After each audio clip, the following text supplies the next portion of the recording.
Hey, everybody. What's for the 100th time? Hey, everybody. It's always like that, It's right? always, man. That's our always thing. that. It's our shtick. That's our shiz. Our shizzle. Anyways, But as you noticed, right now we aren't doing video. It's actually weird because it kind of feels like we're doing a public NPR. execution? No, no. Okay, wait. Probably the wrong word to use today. Yikes. Damn. Already, dude. We were like 23 seconds in and I already ruined this. Already dropped an execution joke. All right. Oh, Hey, guys. Yes. But anyway, this is the Permanent Relegation Podcast, episode 19. Glad that you guys can come on and listen. Of course, we weren't going to do this. Huh? We weren't going to do this. We weren't going to do this. We were actually talking today where we were just like, I think we should probably let a week kind of simmer. Have a nice simmer week. Have a simmer down now type time. And then come on and talk about some things. But man, some shit blew up today. It did. And it's not because Tom Izzo looks pasty. No, this is like we should have TV on. So here, I was actually thinking about this today too. We're gonna have Peter Wilt on the phone here in about 4 minutes, and Josh Mason later on in the show. We're gonna be tweeting out and giving you the phone number to call. Hell, I might even just give you my personal number just so you can just call me. I don't care. Yeah, do your thing, dude. I ain't giving my number. There's some crazies, man. Because next you're gonna have like Cormac calling you. I don't care. That's all right. I could listen to that dude talk though. I could awesome. listen to that dude talk all day. But anyway, Andy, Chris, this is huge. Hey, I'm back. Yes, he's back. How's the kiddo? Guess what? There's never anything wrong with him because hospitals are idiots. So what's your thoughts on the American hospital system? Let me tell you how I feel about community health networks. Guess what? Fuck themselves. We're never going to get community to sponsor us. I don't want them as a sponsor because they'll probably misdiagnose us and they'll never pay us. They'll just find a way to take our money for no reason. And if you work for community networks and I'm offending you, well, you're just part of the big machine, same as I am. It's not you. You're part of the machine. It's not you specifically. He's great. Good. I'm glad. You had some issues, and of course, Christian filled in for you last week. He did a good job. Did a good job. He actually called me afterwards. What's funny is he called me afterwards to check on the kid, which was awesome, but then also to see how he did. And great. You know what? The Indy 11 Twitter had a good point. What's that? Listen to us. Yep. Put the Women's World Cup 2011 final between the Japan and the US on Fox Sports 2 on mute. Yep. Because why else? What else would you want to listen to other than us? Right. Look at the bank. Dude, he's perfect. Right. He's good. Anyways. But you can check out the 2011 final between the U.S. and Japan on Fox Sports 2 right now. It's #Hot Tuesday Night, according to the Indy 11 Twitter page. 2011, exactly. That was a very disheartening game. And of course, the Women's World Cup this year starts Friday, I believe. Saturday. Okay, because I'll be watching Champions League final in Chicago and then be watching World Cup on artificial turf. Thanks a lot, Seth Blatter. R.I.P. And I'm really glad that all of our warm-up tune-up matches were all on grass. Hey, makes sense. Completely makes sense. But anyway, we're going to be taking your calls here soon. We're out to Peter Wilt here in about 2 minutes, so we'll give him a call. Chat with him a little bit because obviously the big news today, former head coach Jürgen Sommer out as head coach of Indy 11, Tim Regan, interim head coach, and the other news, Kleberson, both Tim Regan and Kleberson, friends of the show. Yeah. Kleberson is, as he's trying to rehab, is going to be the assistant coach. And eventually possibly player coach. Well, and there's some debate on that. I mean, being with the age he is, you tear an Achilles, it's already really hard to come back from that anyway. Will he be a player coach or will he just transition into this role? Yeah, we don't know. And I think his experience alone makes the guys already like him. Yeah. And I don't think they'd even think about putting him in this type of role unless they believed his vision, his experience, and the way he can coach would be good. And the other thing too is that it's gonna be interesting if and when he rehabs, how he'll deal with it and how the players will deal with it, and because player coaches are always kind of odd, but Ryan Giggs did it with United, so hey, why not? Why not give it a shot, right? Why not let it fly, as Popper would say. Why not? Use hashtag BYBcast for any kind of questions that you might have if you can't get to the phone lines. I'm putting it. I don't care. I want everybody to know. Okay, that that's he's fine. good. Tweeting out a picture of his kid. But let's give Peter a call. Oh, we're calling him. We're calling him. Oh, he's probably about Schlapsden and has a grilled cheese. We gotta check in on him actually about his Meat adventures. Yes, his meat adventures. So let's give Peter a call. Okay. And This is the anticipation. Hey, boys. Hey, Peter, you're live on the air with the Permanent Relegation Podcast, as usual. And you're at the Golden Ace Inn. I knew it. You know what? We were trying to actually guess where you were going to be calling from tonight. And how many Schlaps that we're at. Yeah, I'm my second slip. No slaps. Oh, just a Schlitz tonight. Although I have big news, big slaps news. Okay. I just discovered this week that there is Schlitz served at the Mousetrap. Oh, yes. So do you have a Microsoft Excel spreadsheet of everyone around the Indianapolis area that actually serves Schlitz on tap? It's actually, well, not on tap. You get it. You take it where you get it. Okay. It's in the bottle. There's no place that has it on tap. Okay. Okay. But it's limited to, I think, 3 or 4 places that has Schlitz in store in retail, in bars and restaurants. Grocery stores, there's plenty of places that have Schlitz, and liquor stores. But the Mousetrap does have Schlitz and Pabst, and I did help myself to a Schlaps there earlier this week. And a grilled cheese. You had a grilled cheese there as well, I believe. You've been following on Twitter. Yes, it was Saturday afternoon. You know I stalk you. Not just a grilled cheese, it was a Yes. 4-cheese panini. That's right. Now, speaking of food, last time that you were on. The Mousetrap. Yep. So speaking of food, last time that you were on, we were talking about your little quest, your animal quest. How is that What number going? was I on? It's pretty good. I mean, it's 37. Okay. My challenger, this is a 2-team league. Right. My challenger clocked in after 5 months, May 31st, at 20. Oh, I almost have a 100% lead. yeah, that's good. So you can kind of take it easy. You can take it a little bit easier. This is now. a slaughter, Peter. This is called a slaughter. Give him a little bit of a break, man. I blew it up. I mean, in May, I had the 6 animals in Houston in early May, and then later in May, I had the escargot at Ocean Air on Meridian downtown. And that's all I had the entire month of May, so that got me from 30 to 37, I think. Nice. And then I took a break, and now it's June.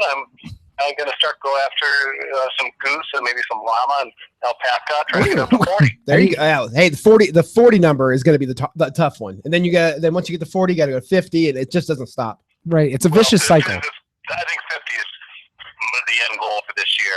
I mean, 37 in 5 months, it doesn't just double because, look, it's hard. The further you go in this, the more difficult it gets. Well, you eat the bottom feeder, so to speak, and it just becomes hard. Well, and let's be honest. I think once you get to a certain level, the animals become illegal, and then that gets really difficult.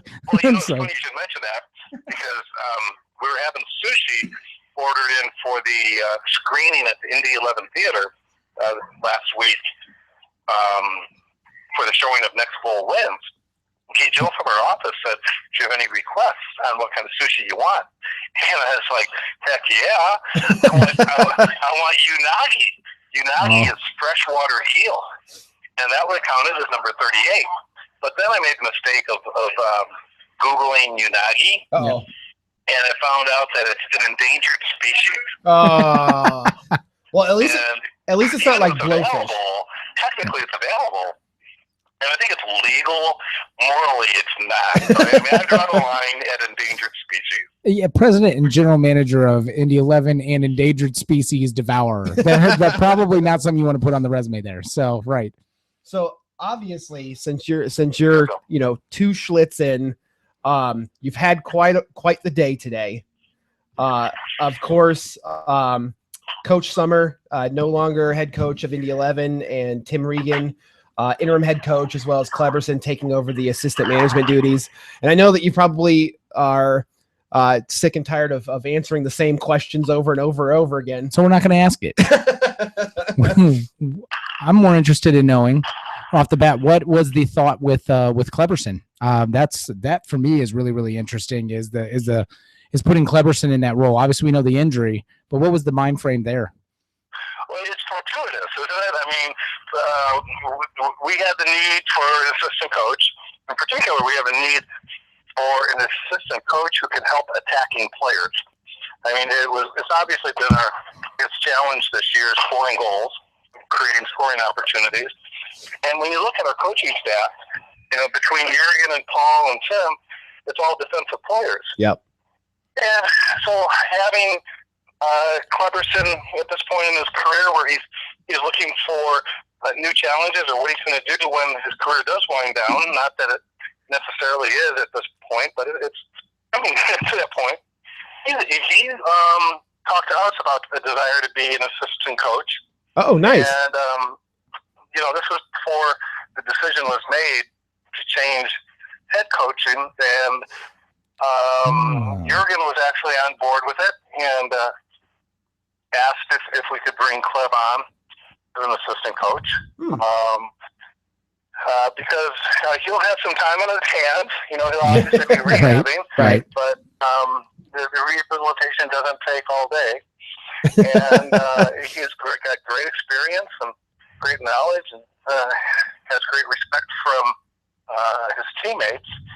And so it worked out very well. I mean, it gives him some great experience in learning the coaching trade, and it gives Tim a great partner to have on the bench with him. Going back to Jurgen and that obviously difficult conversation and leading up to that, was there something? And I know that you're kind of a little closed off about the business side of things in terms of how conversations go in the back end and on the front office wise, but was it something that where for somebody like Chris and I who have, that typical 9-to-5 job where if something is happening and if there's an issue, maybe there's like a warning or some kind of signs that were coming that could have been, the ship could have been righted, or was it something that you kind of thought, okay, this is that direction that we need to go and now is probably the best time than ever to do it? I'm not going to get into specifics, sure. But in general, I think Jurgen and I had healthy discussions on an ongoing basis about the status of the team, what was working, what wasn't working, attempts to right the ship, and there shouldn't be any surprises when personnel decisions happen, and right. From my perspective, this was not a surprise. From most of the fans' perspective too, I think this was not a surprise as well. So another question I wanted with Tim stepping in. So is this going to be something, obviously he's interim now.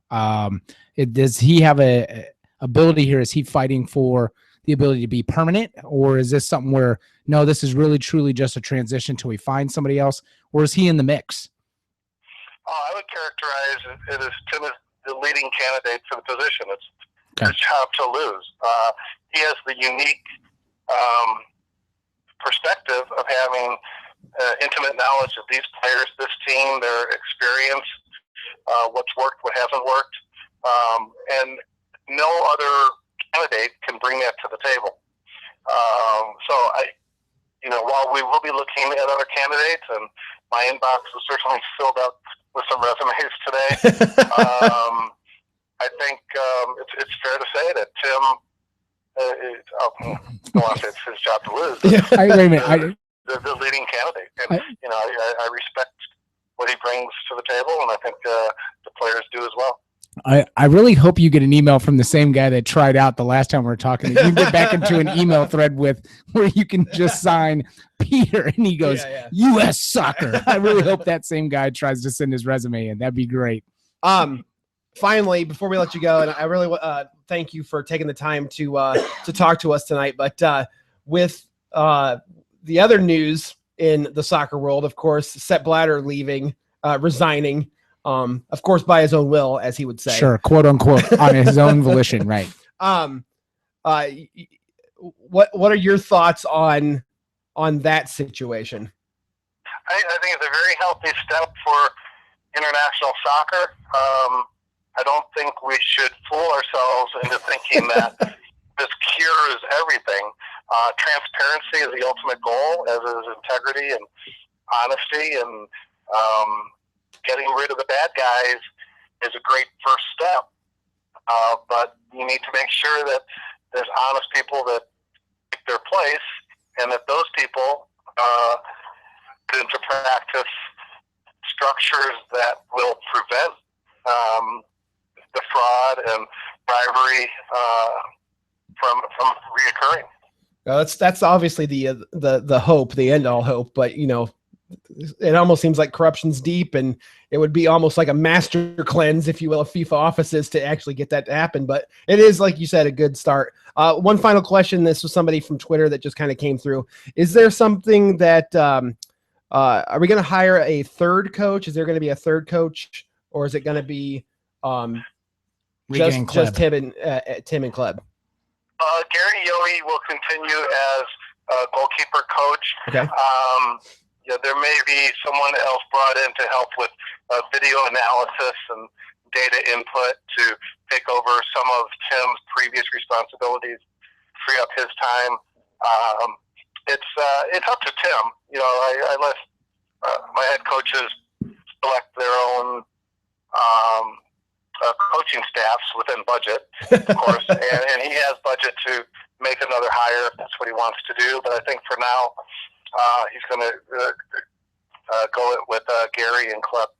Awesome. Well, Peter, I appreciate taking the time this evening to talk to us ever so briefly.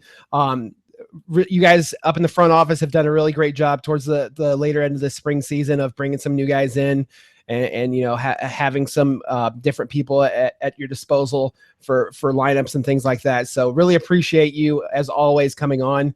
And of course, we'll have to go and see a WCWO show in the very, very near future. Sounds like a winner. Take care, guys. Hey, thank you, Peter. All right. President and General Manager Peter Wilt. Some interesting things to say, obviously, kind of I love your at bay your question here of so I know you can't get to specifics, but me and Chris in 9 to 5. Well, I don't know what 9 to 5 job you're talking about. I'm definitely not one of those. But are there any warnings of what?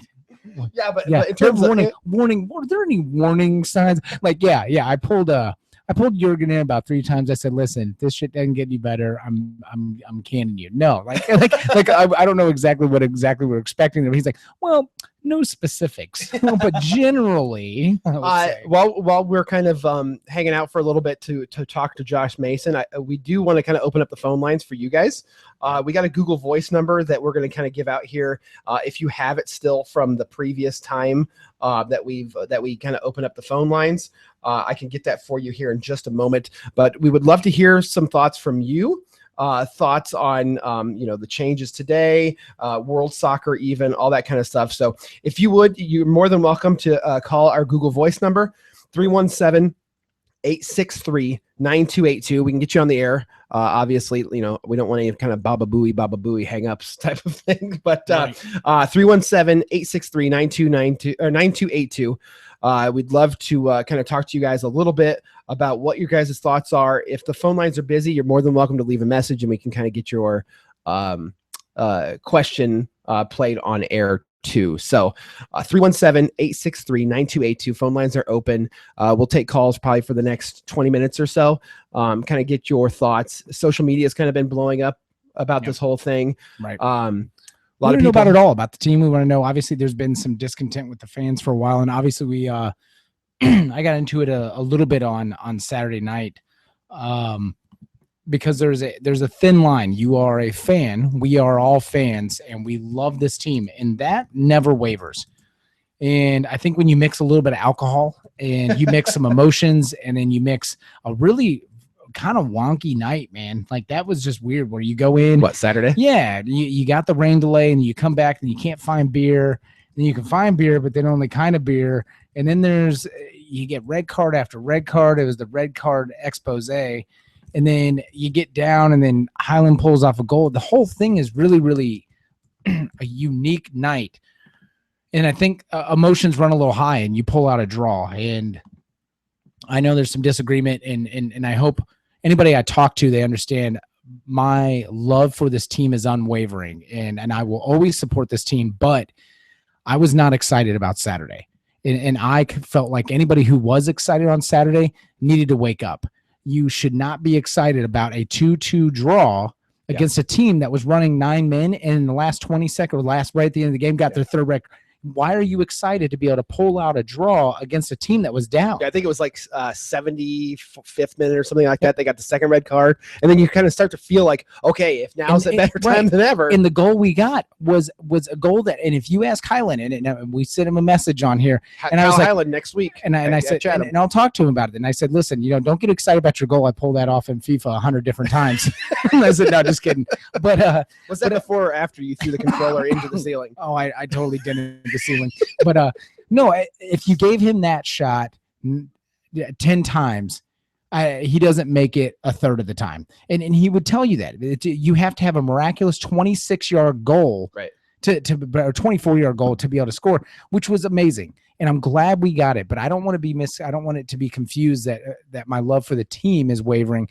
No, but things needed to change, and I'm really glad that we see this quickly. Things have it, and no disrespect to Jurgen. Sure, and friend of the show. Well, I mean, none of that. The big thing too with Kyle's goal is that was his first professional goal.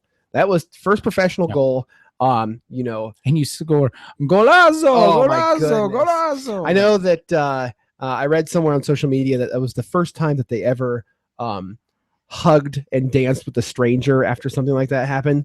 And then obviously they probably haven't been watching soccer for that long, because there's plenty of those moments that happen on a regular basis. I mean, just think about 2 World Cups ago with the U.S. And Landon Donovan's goal, where everybody was cheering and hugging and kissing and doing all sorts of stuff with all sorts of strangers. But it was super exciting. It was more so because I know the team was tired, and I know the fans were tired. That's like when you have that type of break and it was raining, it was kind of weird. Again, everybody was just kind of like, did we stay here till this long? And especially when we made it, you put out the tweet. It's 11-11, and nothing be more fitting than a goal. Yeah, for us. And sure it was. It was for the Rowdies. And then so for that to come back and we pulled that draw. Yes, I'm happy about that 1 point. But now let's be real. We are dead last. We have scored 9 goals, or 8 goals. Yeah. 8 goals in 9 games. So, but the parity at the bottom of the league though is, I mean, it's pretty much the same point level from probably outside the Cosmos, who just beat all of Cuba. Well, they're actually playing Cuba right now, which we could probably throw that on while we're waiting for phone calls and things like that. But again, phone lines are open: 317-863-9282. Call in, let us know what you thought of the game on Saturday, what you thought of today's events, of course, how things you think are going to be going towards the future as well.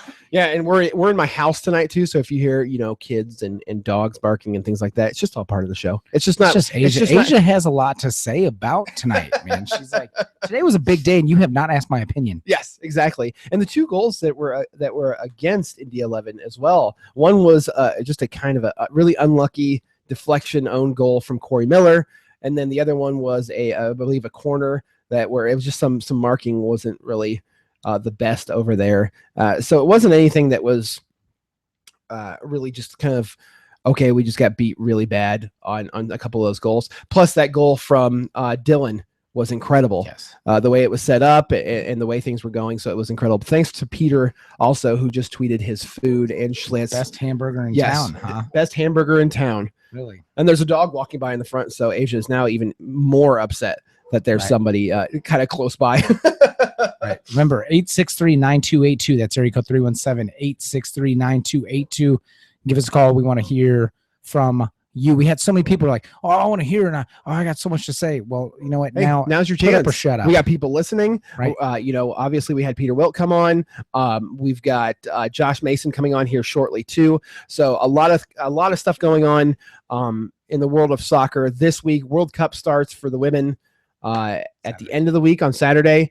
Indy 11 plays on Saturday. The Champions League final is Saturday or Sunday? Saturday. Okay. I know. Hey, let's talk to you a little bit about some Real Madrid coaching issues here. No, it's not.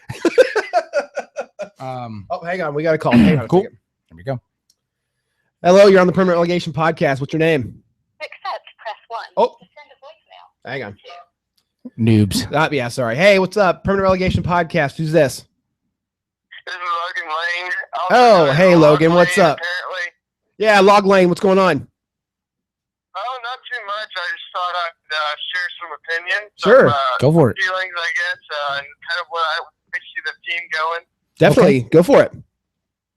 I think that, for me, I'm a Aston Villa fan, and when too bad. 11 first started, I've never felt something more, I guess, personal to me. And when you're going through a time where you can't score, and it's just like, man, we can't score. Like, we have a great defense, and you can't expect them to not give up a goal. It's frustrating, but I'm with Chris. You just have to keep supporting. You can be frustrated, but you should never relent on your team and your support.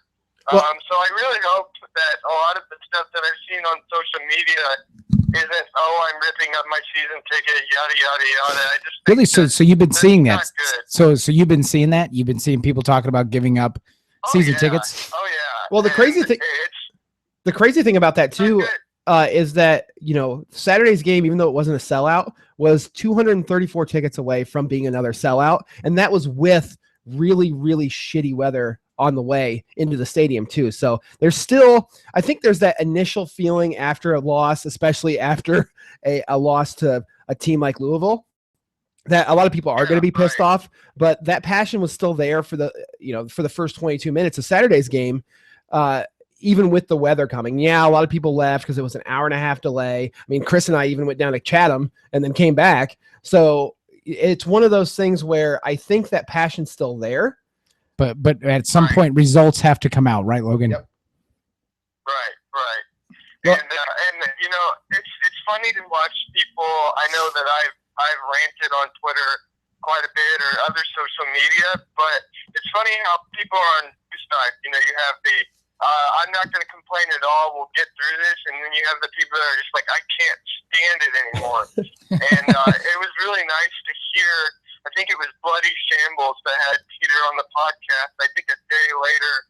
And it was just really good to hear Peter very, very concerned and very, very, I guess, remorseful on his part of because he was hurting as well. And I don't think I've ever heard Peter have that tone and that disappointment like I did on that podcast. So that was really great to hear, and I'm really excited to see where the team goes from here on out. Yeah, definitely a lot of people watching on ESPN3 on Saturday, and of course the following week where Edmonton comes to town. I'm really interested in seeing how the turnout goes for that first home game with Tim and Klebs on the coaching staff. Logan, I appreciate it. As always, you're one of our OG listeners, so really appreciate the support, and we'll hope to talk to you soon.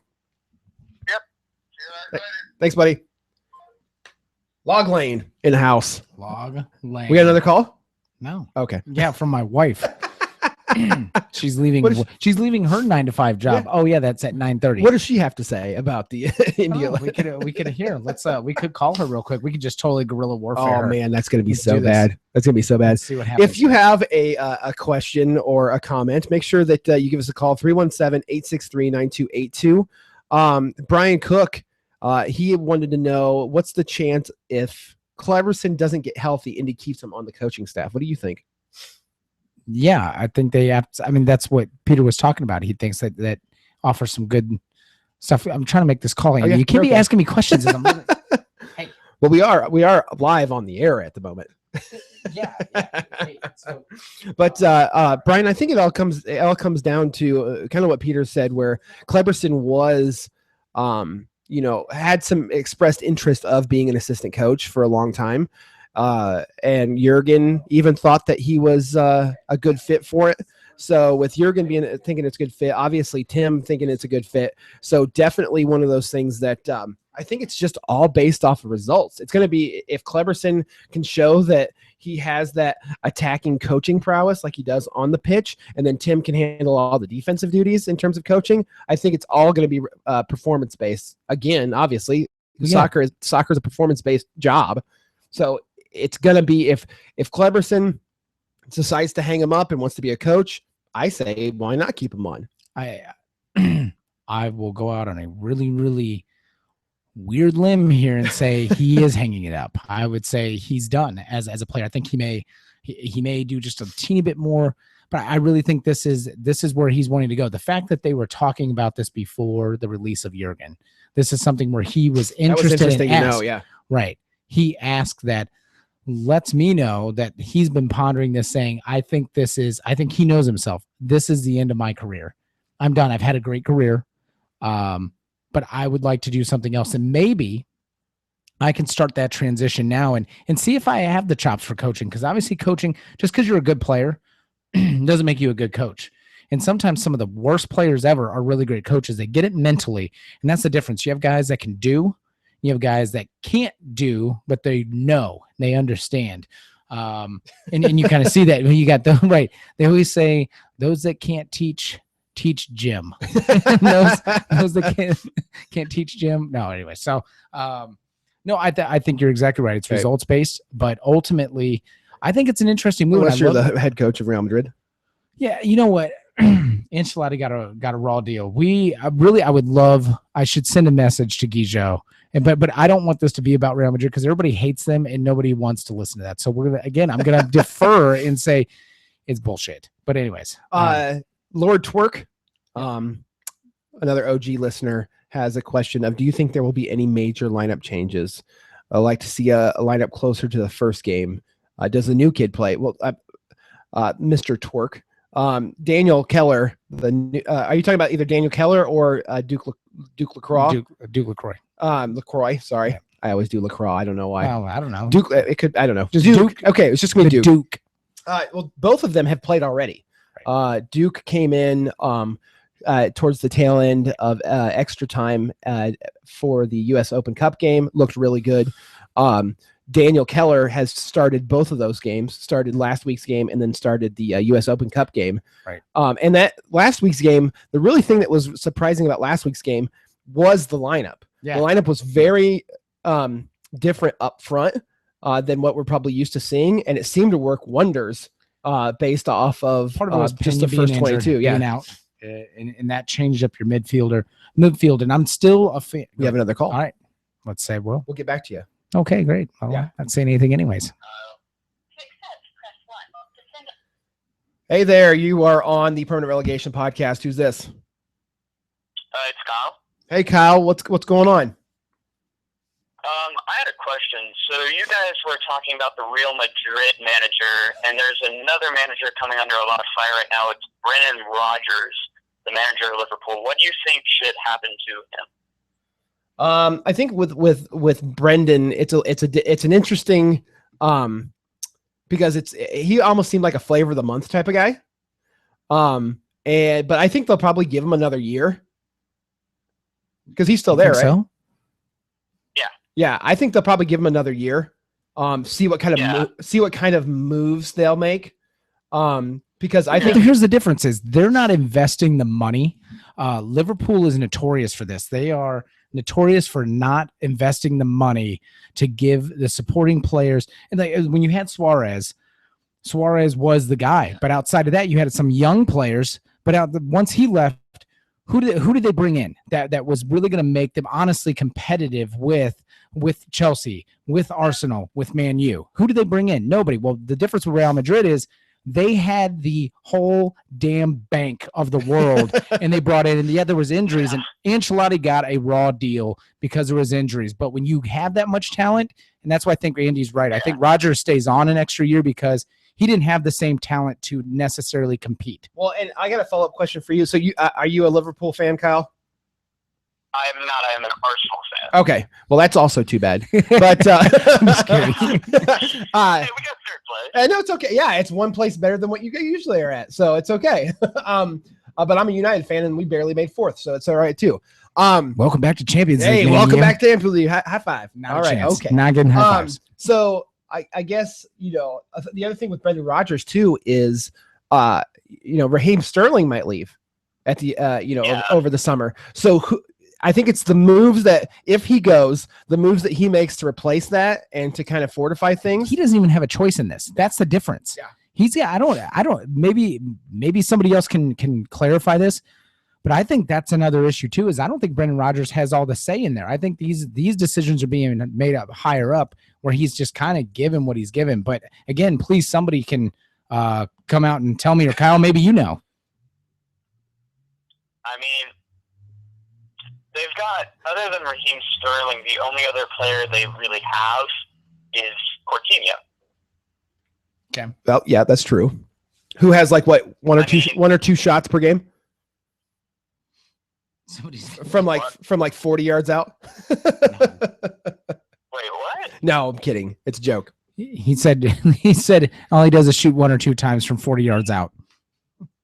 Yeah, I mean, that's true. I mean, they tried to bring in Balotelli to fix that. That didn't work. Brendan Rodgers doesn't seem to really be making the right moves.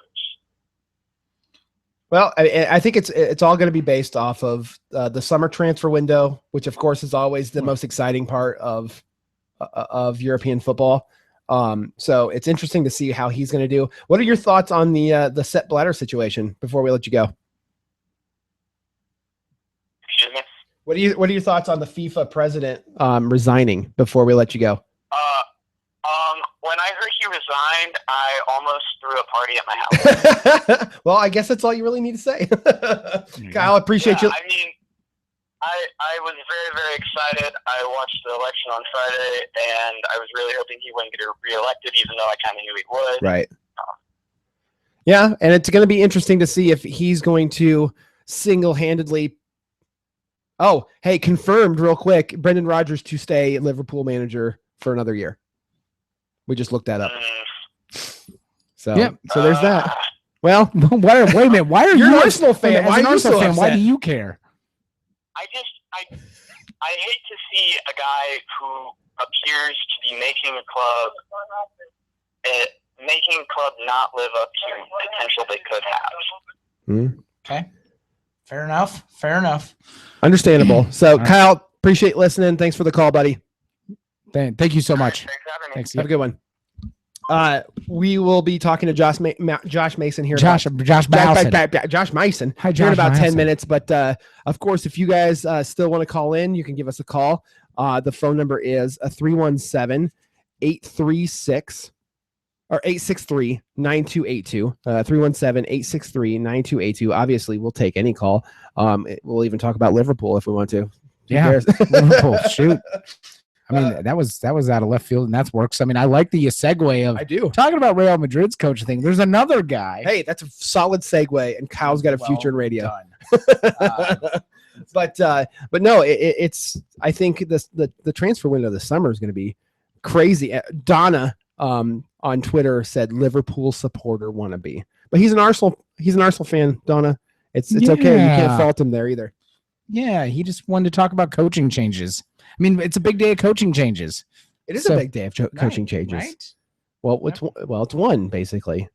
So does Rafa? I bet you somewhere, somebody in like the Thailand league got fired, and somebody in the South Sudan. Wait, they're probably not playing soccer. I don't think so. Let's be honest. I don't think they're playing soccer, and if they're doing it, they're I want to know. I'd be interested to know what somebody thinks about what's going to happen with Pep Guardiola. What happens to you at Bayern? So all the magic he had at Barcelona, where has that gone? I mean, I think he probably gets a little bit too much he keeps winning criticism. leagues. Well, okay, who else is there to play against?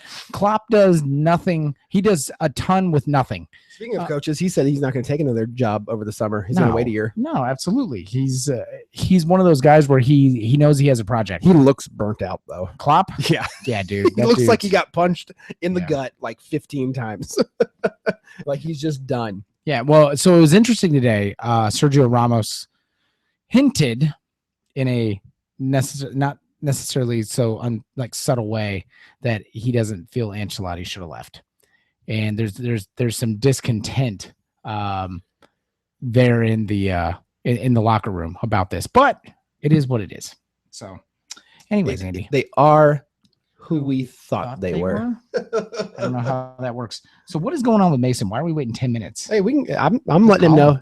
Mason, call us in. I know you're listening, so give me a call on my personal number, because you can kind of get right through the.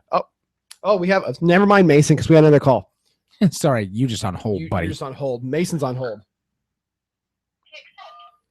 Hey, what's going on? You're on the Permanent Relegation Podcast. What's up? Who is this? Hey, this is the caller. Hey, caller. Are we still accepting calls? I hope so, because I have a really good question for you guys. All right, what's the question? Hey, I heard you guys are making a joint bid for the FIFA president. What platform do you guys stand on?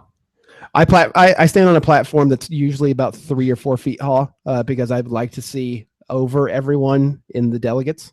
I'm going with whoever's going to give me the most amount of money. Is that the platform we're looking for? I'm going to stand on the Coca-Cola platform. Well, if you guys want to be elected as FIFA president, yes, that is the platform you need to stand on. Platform shoes, if you will. Oh, can I get the Pee Wee Herman ones from Pee Wee's Big Adventure? If I wear those, can I become the president of FIFA? And I will play tequila so that you can dance. The most unfortunate thing about that statement is that would probably legitimize side. Oh my God! Wait, that's a tough one. We're gonna get more than it already is. I think the TV would be a step up from what we've experienced over the last 20 years. So I'll vote for you. I'll send the 20 to Jack Warner. He'll vote for you too. All right, excellent. Appreciate it.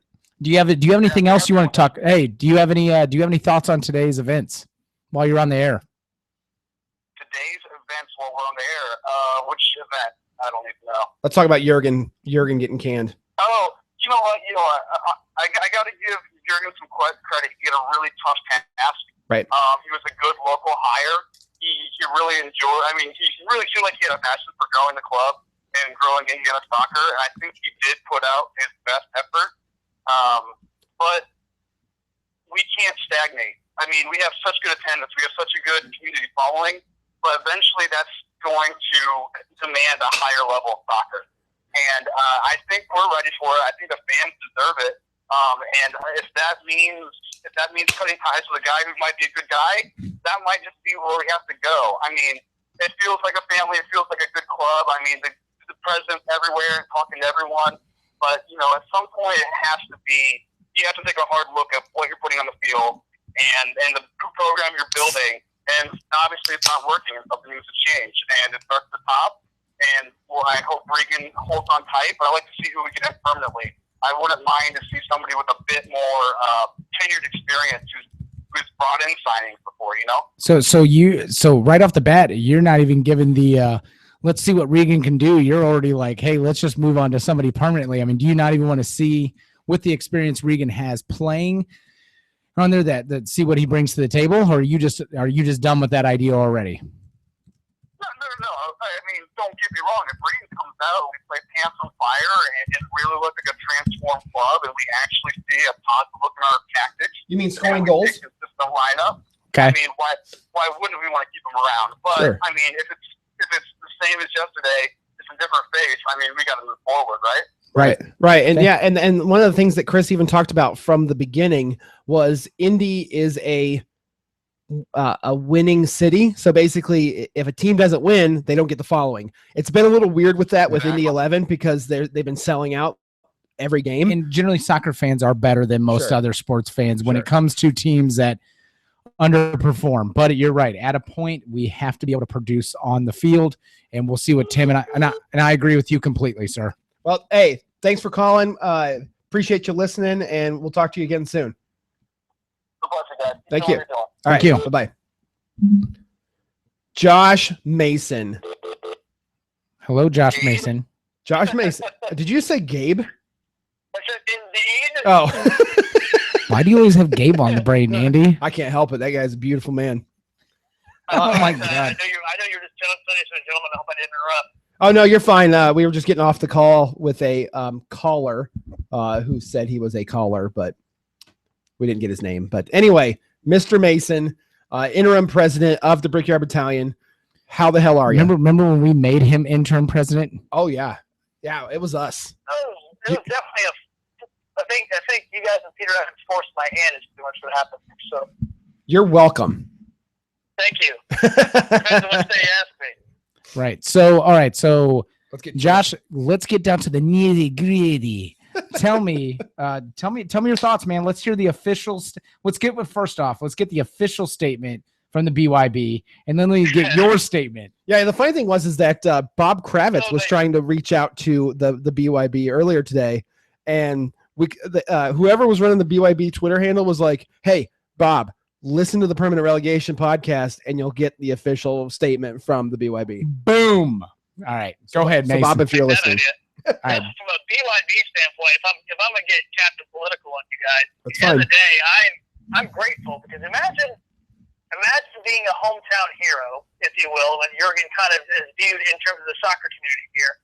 Then be turned around and asked to lead a program, and I know Jurgen outside of soccer, right? So, as a guy I played indoor with for years, and he's always described as Jurgen who played for IU, right? He played for the national team. But to be respectful, I mean, the guy blazed a trail from, if you look at the American keepers that now play in the EPL, a lot of those guys should probably at least send a Starbucks gift card, at the very least, to Jurgen for what he was able to do, at least for American keepers. So imagine being the hometown hero and you have a brand new team in your backyard, and you're one of the leaders of the soccer community, and you have the opportunity to lead the first team in your community. Do you not take that opportunity? And you remember, he had a career long before, not in soccer. I believe he worked for Coca-Cola, to be quite honest with you guys, before or McDonald's. I can't remember which one it was off the top of my head, but he worked for a major corporation before he took this role. So there was a lot of inherent risk for him to do it. And I guess. Well, wait. Do you think it was really a risk? Do you really think it was actually a risk? Absolutely. Why would it be a risk? Yeah, absolutely. A brand new club in a brand new city in the NASL. I mean, I wouldn't say that screams stability by any means, and that's not a knock on either the club or anything else. Right. But it's an opportunity, and what do you do with it, right? You thought your place, then you look at your family and say, what are we going to do here? Do I take the risk and jump off the deep end and see what I can turn this club into? But if you have Jurgen's skill set, for some reason, maybe they didn't hire him for the coaching aspect. I say that respectfully. But the man's got many connections overseas. So you got to remember, part of being a head coach is part of the recruitment aspect, right? So can you use your current resources and friends to get the talent you might need, where coaching doesn't become as important because you're able to source great talent for your team? So he has other skill sets, I think, that were vastly overlooked. And I know we're really focused on the record and what happened on the field. And really, that is your ultimate measure. That is your grade card, at least to the general public, as well as the stats. Really speak to what your capabilities potentially are as a coach. So I don't know. I don't knock Jurgen. I'm a little upset that Paul Telfer was kind of part of the deal as well. Paul and Jurgen are very good friends. People I think are more than aware that they were. There's a great story there if you don't know about their relationship and how they got to know each other through the EPL. And I was bummed to lose Paul because here's the thing: is I've gotten to know all three of those gentlemen very well via working with the club and with the BYD, and they're all three really good guys, and all three really like each other. So I'm thrilled for Tim. Sent Tim a text the other day, told him I owe him a bottle of bourbon and congratulations. And at the same time I saw Paul Telfer this evening. He is the Carmel FC technical director for our coaches. Saw him there at practice. I kept his commitment. Was at practice this evening and was giving contributions to the kids that were there. So kudos to him as well. So to answer your question, the longest way humanly possible, as many words as I could possibly fit in 5 seconds of the breath. Basically, you answered it the Jurgen Summer way. Oh, yeah, probably. See, I have a hard time with it, guys. Because I like Jurgen as a guy. I like Jurgen as a guy too. The on the field indicates there had to been a change made, and if it changes and inspires the players to do better and do more, then it was the right move at the end of the day. Yeah, and we'll obviously put that disclaimer out there. Is Jurgen's been nothing but nice to us every time that we've seen him, either on the air, off the air. Super great guy. We wish him nothing but the best. And it was one of those things where it was probably a tough decision, but definitely I think it was something that needed to be done eventually in the first place. So as a fan now, outside of the official BYB answer, what are your thoughts on this move, especially with Tim and Klebs taking over? Well, the club piece did surprise me, but this is a really good opportunity for him to show that he has the chops to coach. So very low inherent risk to have him do that. Certainly, we owe him enough money to at least let him do something. I don't care if he scrubs toilets on the weekends as well. As long as that guy earns his dollars, I'm good with it, right? So that's why we love you, being Josh. real, I mean, the city, is writing him a sizable check and like to do some kind of contribution back to the team, so he's a value, right? Right. So Tam himself, 33 years of age, can really connect with the players, and being half the players on his team are about the same age. So to be fair from that standpoint, so there's probably a level of connection very different than a Jurgen or a Paul. I don't know the level of respect. I've not gone to a practice. I've not sat through. I've not really picked the guys' brains that I talk to on a regular basis about what they thought. At the end of the day, said we got to see better results on the field. So as a fan, as a guy who was observing the tactics and the level of, I guess, non-inspired play, I'm happy for the move from those standpoints. But again, there's the things that we don't see, much like Peter does a great job with basically shutting the doors related to front office things. We don't get to see in that world, right? Right. There's probably things that may or may not have happened that we have no idea what his one-on-one conversations were with Jurgen. So remember we asked about that. And very fair to Paul, I just don't want to. I didn't want to speculate with conversations. They didn't really like it. It could have been a broadside for all we know, or the blind side, as they say in the Survivor game, if you will. Well, off the island. I know that I had talked to a few former Indy 11 players about this move after it was announced, and I think it was one of those things that a couple of them even shared the sentiment that they figured that it was probably going to happen over the break, the past break, so a new coach, new season type of thing. So definitely from a player standpoint, at least former players, I think none of them were really surprised that this even happened in the first place. The only comparison I can give it to, guys, if you can think about it, think about like the president of the United States, right? I'll use this as an example. This might be a really weird example, but it's the only one I can think to. Little weird, buddy. Yep. Whatever. So I'm full of weird analogies. This is why I look at it. So people always want to judge the president, based on their, whatever years. But you realize you get the work of someone that was done before you, right? So you can't really judge how a president performs until several years after, the effects of the decisions and the policies they've made. So I look at kind of like the soccer team from that perspective. Jurgen has a group of players. He gets them for a year, and I don't know what role he may or may not have played in sourcing those players. So how much that's on Peter, how much of that's on Jurgen, right? And how much is on his coaching staff. So there's things that you want to weigh those things too. Who made these decisions to bring in these big players, right? So let me give you an example. Cleverson being a great example of that. Let's say Jurgen, and I'm totally speculating here. Let's say Jurgen said, I don't want Cleverson. It's too much salary. It's going to hurt the team overall. If I bring a player, I don't bring in 4 younger players for that same salary. So in that perspective, if Jurgen was pushing for that decision, and let's say Peter is pushing for Cleverson, and again, I don't have any feedback if that's true or not, but then who's at fault? Is it Jurgen's fault that he got put together with a team that doesn't have the talent to be able to allow him to get wins, to make him look good, even from a coaching perspective?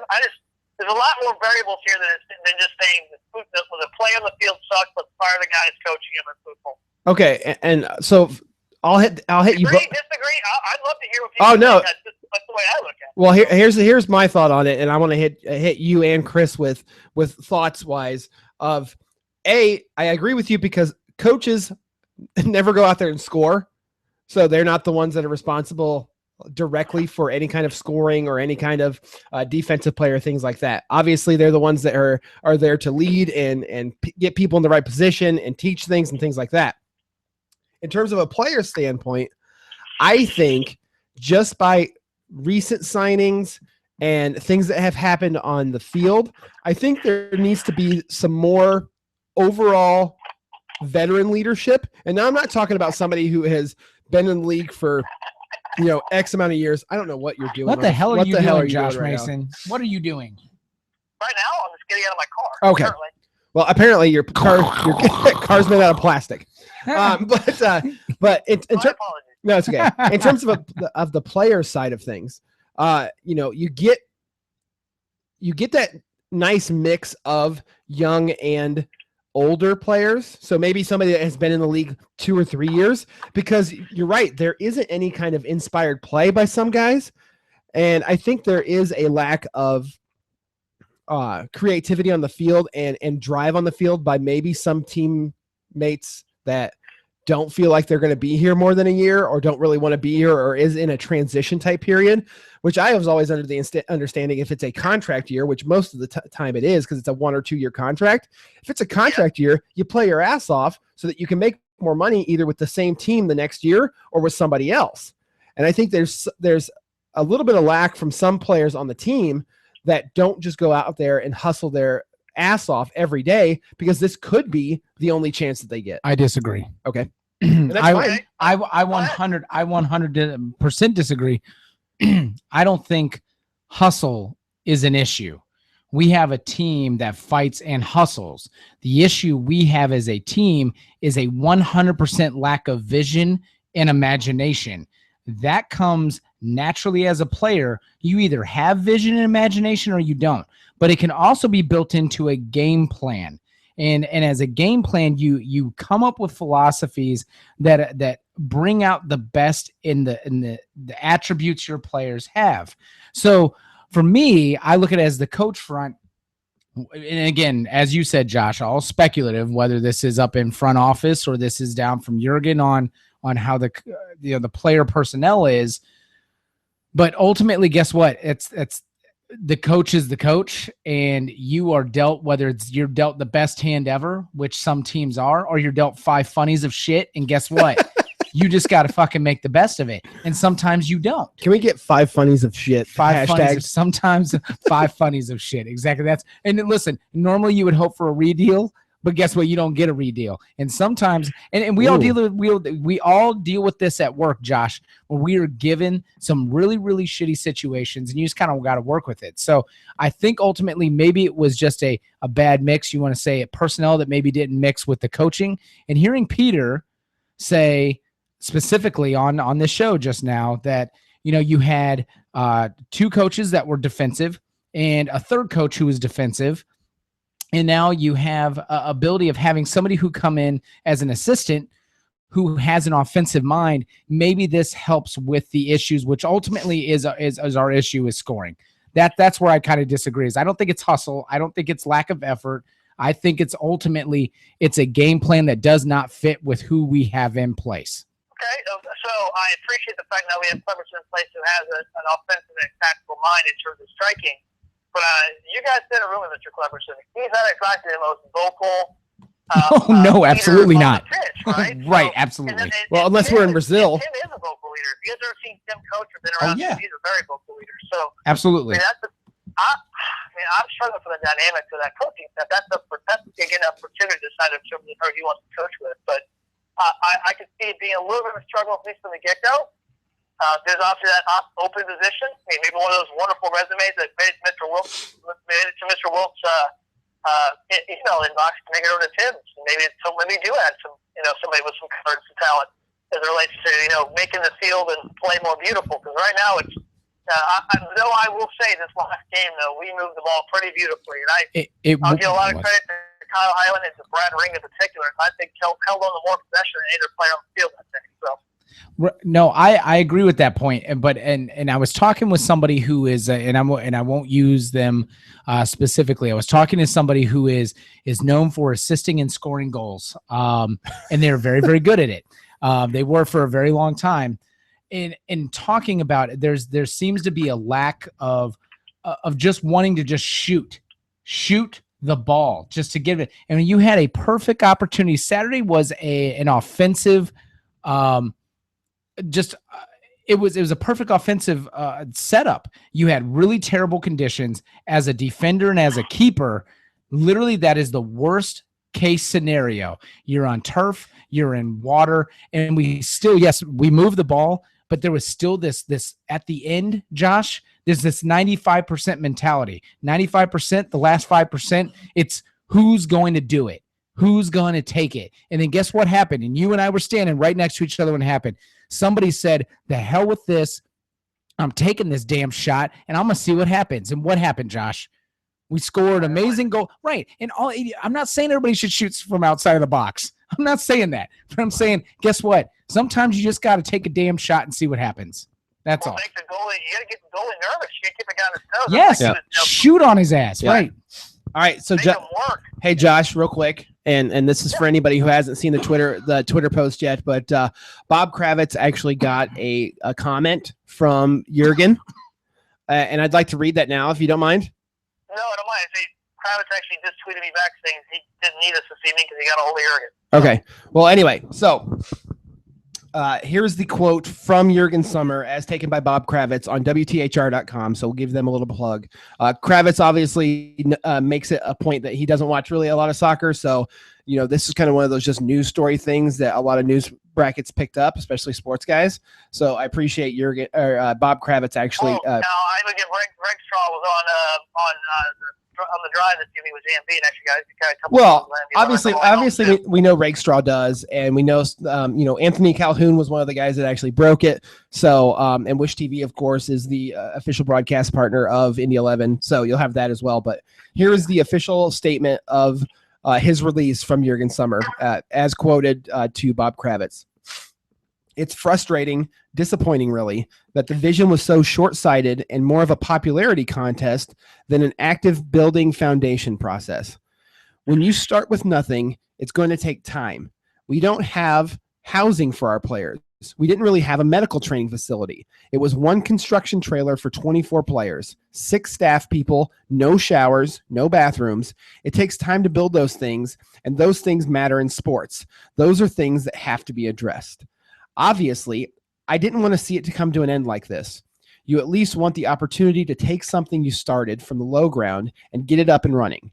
It's as if we were trying to run before we walked. You have to be honest with yourself. You get into a professional sports league, it's a lot more competitive than ownership and leadership give it credit for. It requires a lot of work to get there.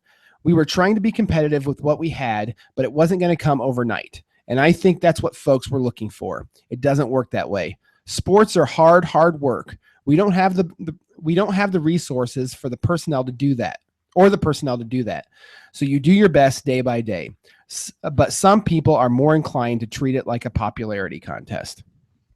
So some harsh words from former Indy 11 coach Jurgen Sommer in regards to his dismissal today as head coach of Indy 11. Josh, do you have any thoughts on that? Yeah, tough thoughts. I mean, first of all, fair, all completely fair in contrast to what we know. The reason why there's been a stadium push, and a stadium deal trying to take place because of the inadequacies of the facilities that they have, and it's really in contrast to the fan base. If you think about it, guys, we fill a stadium. We do our job as fans. Fill that stadium, and I'd say I do empathize with those guys for the lack of the facilities they have. I mean, those of us who've been to larger EPL games or any other league, MLS or otherwise, we know that the standards that those guys get from a training perspective, from a facilities perspective, from a medical perspective, are going to be better. We are a startup club, so I mean, again, I guess part of me is to his expectations should have been you're at a startup club, so some of these things are going to be in place. These are going to be the adversarial things that you're going to have to deal with from the get-go, and it wasn't like there wasn't transparency in that, so you can't use it as an excuse either, to be very fair, because he knew just as well as the rest of us do what that facility provided us. It's always been a temporary solution. That's the reason why there's been bills in the house trying to get money from people to build something. So, Jurgen's comments are completely fair, but it's just like any other club. If you lose the clubhouse, ask any baseball manager how long they get jobs for. You know what I mean? Right. If you lose the clubhouse in any way, shape, or form, whether you have a vision or not, no one shares your vision.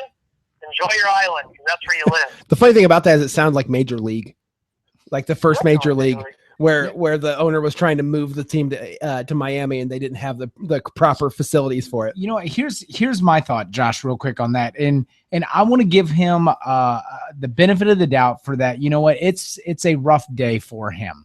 Okay, you find out that you have been fired from your job. Let's just put it blunt. You were fired, and you're asked a bunch of questions, and as a human being, it's very hard to not be emotional. So I want to give him the benefit of the doubt about being emotional, about saying, and giving excuses as to why.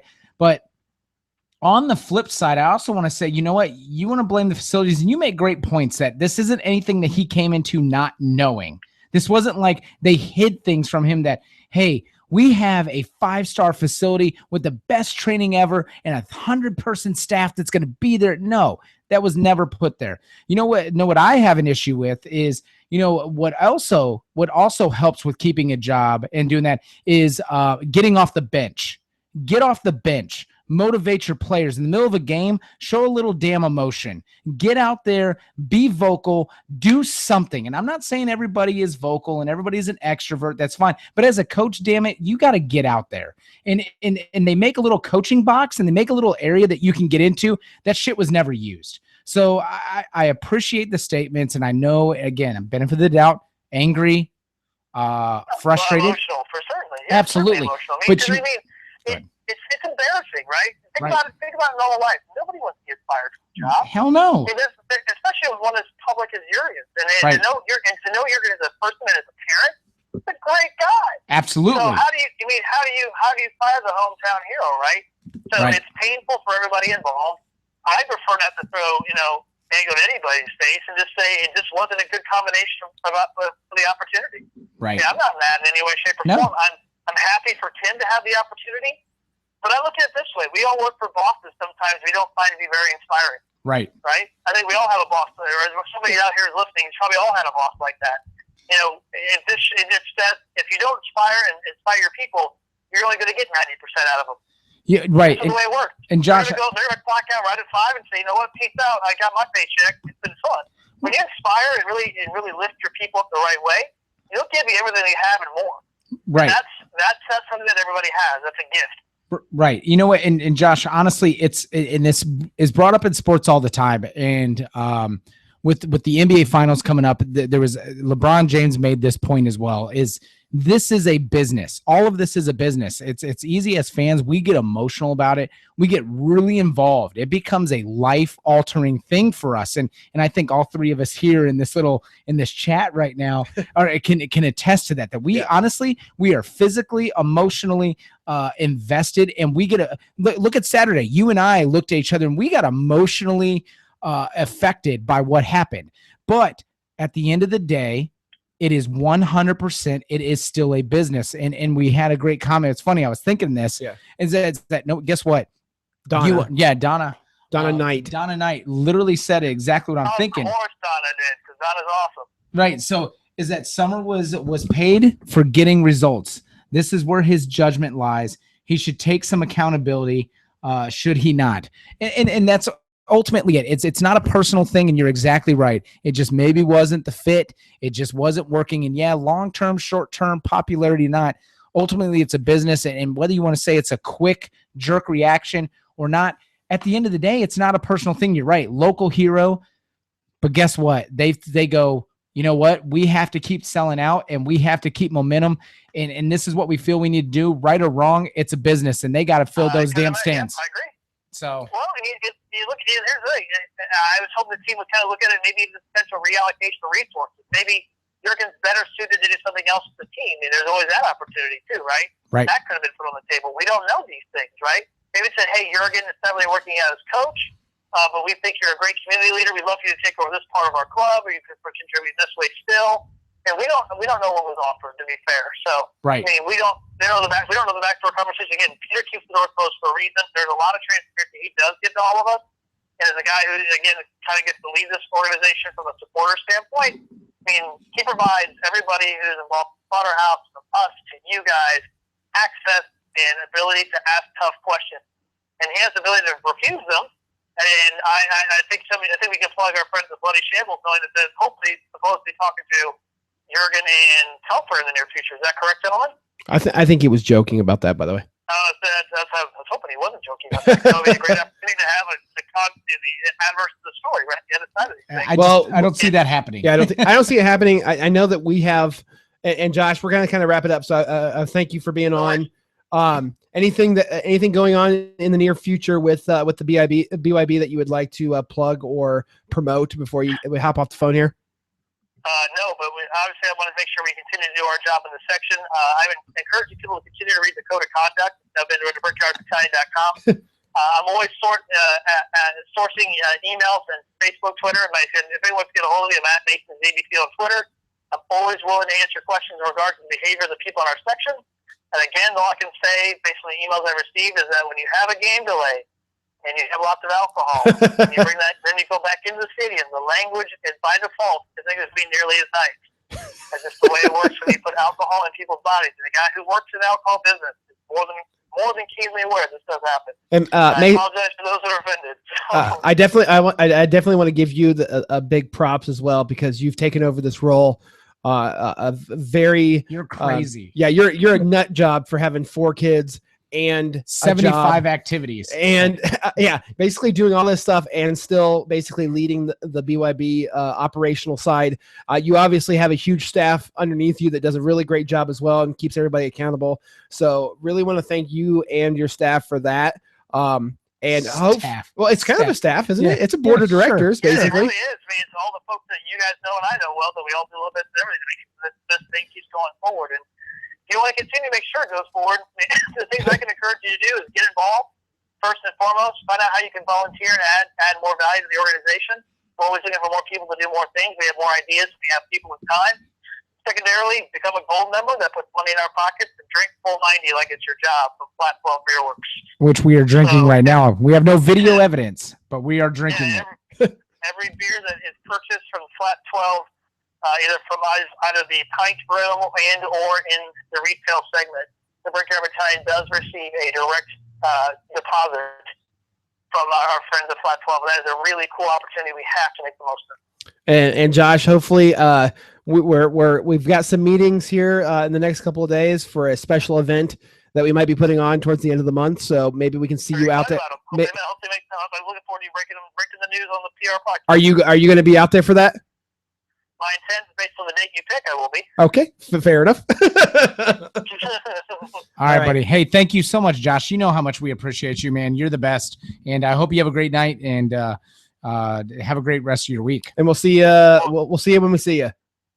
Which is all too frequently, unfortunately. Right? So, hey, whatever. You talk to us enough anyway, so we love you. Thank you, buddy. Look forward to drinking with you. All right, see you, buddy. Later, guys. Josh Mason, interim president of the Brickyard Battalion on the Permanent Relegation podcast. So I mean, we're a little over right now, huh? Yeah. I mean, we can wrap it up unless anybody's got anything else. But some really harsh words. It's interesting. It's an interesting thing from, and I'll kind of end the show with this. It is interesting to get that type of complaint from Jurgen, because he doesn't seem like that type of individual. And yeah, like you said, it could be emotions, right? But hey, if Klebs and Tim start winning, then those type of comments are basically just a forgotten statement from somebody who just, I don't think they're forgotten. I think they're exactly, they stain. You talk about that hometown hero, you put a stain to that legacy. Sure. You make those type of comments, and you got to be careful when you make statements that are so impossible to erase, because at this point you can't change those statements, because you have no way of changing results in these games. And you're right. If we come out and we start scoring goals and we start doing stuff, and you see vocal coaches or whatever happens, and you're right, if that changes, guess what? That does change things. It changes things dramatically about the impression of Jurgen. And I hope so. Yeah. Honestly, for the team's sake. Yeah. I am the team first. Again, we talked about it's a business. It is what it is. So moving forward, the team wins, we win. The team loses, we lose. It's I mean, right. One thing that I think it was Kyle who said, being Kyle was the Aston Villa fan. Yep. Being a fan of a team overseas or in another state, even for an MLS team or things like that, it's a different type of fandom than it is your hometown team. Especially once you're invested, man. I'm right. It's the same as a Colts fan and all that. You get to that AFC championship or whatever it may be, when you get somewhere and you lose. And what I was saying with Josh, you emotionally are affected. Yep. Like Sunday was a hangover. I wasn't even hungover by drinking. Yeah. I was hungover because I was like, even though it was a draw, drained. I was just emotionally fucked. Like, I just couldn't believe, like, it was just such an up and down. And this season, from where we started, it was just like, okay, yeah, man, we got that W in San Antonio. We got a tie against the Cosmos, who are just ripping everybody. They haven't lost since November of 2014. Right. And I'm going, dude, this team, here we go. And now we are dead last. emotionally, right, it hurts. Yeah, and I think that it also kind of is a credit to, Mason and everybody at the Brickyard Battalion and all the, supporter groups under that, like Slaughterhouse 19 and Afghanistan and all that kind of stuff. It's one of the, don't forget about the BYB. What I was saying is that everybody under the BYB is something that, having the grassroots foundation. I got you, buddy. It's right there. Right. Yes. Having that foundation and the grassroots support within the community, it shows from the sellouts of the games. It shows from the attendance of the games. It shows with the interaction on Twitter and things like that. It's one of those things where this is one of those rare teams that is really, really, really fan based, more so than a lot of the other teams, especially the, teams that have been around for a while and things like that. And one of the things, Brian Cook at Soccer with Brian just said, understand what was said isn't news, quote unquote, but reading his comments makes it clear the issues were around longer than we thought. Yeah. So it could be, I think once you lose the locker room, you're done. It's, you know what? I want to wrap this up, but I want to wrap it up on positivity. Sure. Yes. Like this is taking a dramatic turn to negativity. Well, and it happens when you read comments. And again, as we hope that it was just an emotional response. It's a rough day for a good guy. I'm having an emotional response as well to it. Yeah. And I'm not a guy who holds back or has a filter. That's a problem. So I will say on a positive note, you know what? It's a new start, and let's just let's go in with let's keep selling 10,000 tickets. Yeah, man, let's go. Let's see what happens. We have some great guys on this team. You guys have listened to this. Yeah. You have heard these guys come on. We have a great, strong mental set of guys that literally are there and want to succeed. This is not a lackluster group of guys that are just kind of a bunch of dummies that don't care about the game, care about the city. No, these guys are winners in their own right. They have done, whether it be collegiately, at high school level, at other clubs, they are successful, and they trust me. This team knows how to win individually as players. I think this is going to come together. That's my timing wise. Timing wise is a great time to do it too, because you've got a couple games left in the spring season. You have a friendly with a huge Mexican team, and then just huge Mexican. Are they like what 300 pounds? Or something? No, they're 6'5". They're just. It's a big team. And then you have maybe like 2 or 3 weeks, and then you're back training again, and you're going. Absolutely. And for a very, very long fall season. So it's a good time to get a couple of games under Tim and Club's belt to have that tweaking and things Screw like with that. some lineups, see what's up. Yeah, just play with some stuff. And that's going to be the support from the fans too. So definitely thank everybody for listening tonight. Thank you for the call-ins, man. You guys were great. Yeah, you guys were great to hear some feedback. We're going to do that more often. At PR Podcast Show, of course, is the Twitter handle. At Caged Fear, at Cballa. We definitely thank the front office of Indy 11 for always supporting us and promoting us. We've got a big event planned, which is going to be really fun if we can pull it off. Absolutely. Towards the end of the month. So keep this is a tentative date, but keep the last Tuesday of June kind of open on your calendar at the evening time. But we've got a really cool event that has some team players involved, really cool interaction. So we should be breaking that here by next week. Hopefully by next week. Speaking of next week on the show, I believe we've got Kyle Highland. We do. The hero that is Kyle Highland from last week's goal. and new head coach Tim Regan. So we can definitely talk to him a little bit about the comments from Jurgen and maybe we won't touch those. No, I don't know. We're not gonna touch those. I might just do that. But no, we're gonna definitely talk about how he feels.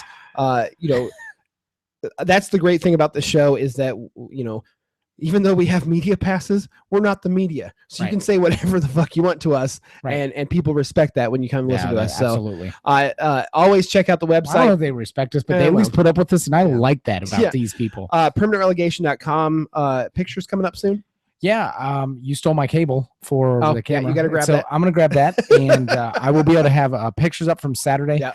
Because we not only was it the game against the Rowdies, but you had the craft beer fest, and we have every single brewery that was there. I'm going to have links up to them as well. Check them all out. We were able to try some randomly. The great turnout. Each one of those tents was packed. So great to see people supporting local beer. local businesses and local teams and soccer. Yes. Awesome. You cannot get much better than that. So No. anyways, permanentlegation.com, permanent legation on Facebook. So we'll have pictures up here soon. Yep. And thanks to everybody who watches us on Periscope too, because that's an interesting experiment. Yes. But hey, we're gonna keep doing it because you guys seem to like it. So always hit us up on Twitter. We're active on Twitter again at PR Podcast Show. Thanks for everybody listening, and we'll talk. You guys all have a great night. Yes, glory, glory, Man United. Yep. Hala Madrid. Glory, glory, Man United. I hate you. Robin Benitez sucks.